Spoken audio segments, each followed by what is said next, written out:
First off, I've been sharing my life for years. My ups, my downs, my flaws, my mistakes, and everything in between. I've never claimed to be perfect. If anything, I've been way too open about my imperfections. And I do that so the people who follow me for encouragement don't think I'm some untouchable figure. I'm real. I'm human. It seems like for some reason that's just too much to handle. Now, let's talk about my husband. Yes, he attempted, but that's not what took him away.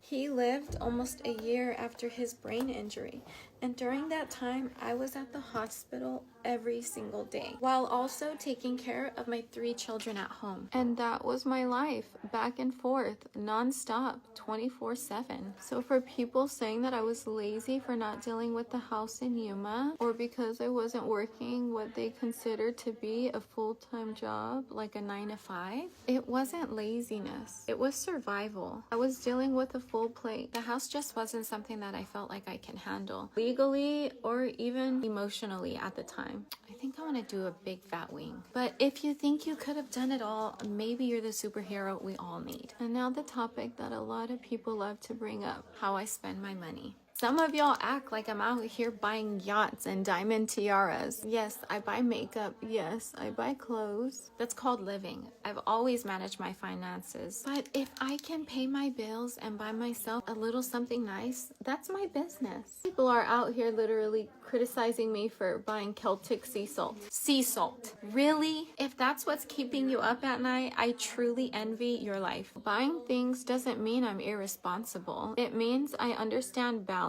I want my children to see that while paying bills is important, it's also okay to enjoy life too. Life isn't just about scraping by. It's about finding moments of joy, even when things are tough. Now, about the house that I'm living in now. When my husband was released from the hospital, I needed a house that could handle all of our needs, which was space for medical personnel, privacy for my children, and just enough room for us to breathe. Before, we were in a 24-foot travel trailer, so it was nice having breathing room. This house was perfect for that. After he passed, the thought of moving again on top of everything we'd already been dealing with was just too much. So yes, I paid for the first year up front in cash, and now I've been paying month to month. With the lease ending, I've had to make some decisions about what's best for us. And going back to Yuma, it just doesn't feel right. It feels like we'd be moving backwards. Right now, we're surrounded by... Oh no, I didn't put on mascara. Right now, we're surrounded by incredible neighbors here in Tucson. These are people who love us, who support us, and who make us feel like we belong. So with my plans moving forward, my focus is on taking care of the house in Yuma. There's a lot of work that needs to be done. Cleaning, landscaping, coordinating with the realtor who I absolutely love, but it's getting done. And once that's done, I'll shift my energy back into restarting my jewelry business, which has always been something I'm passionate about. And when I say my live streams were lit,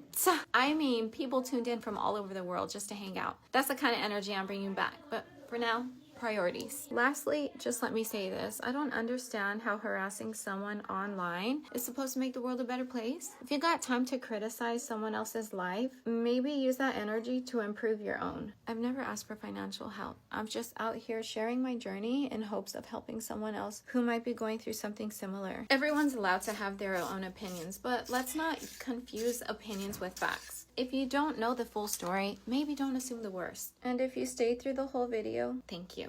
I appreciate the people who take the time to listen and to understand. The truth is that me and my family are blessed in incredible ways that it's just hard to explain. And I know that as long as we keep trusting in God, everything will fall into place.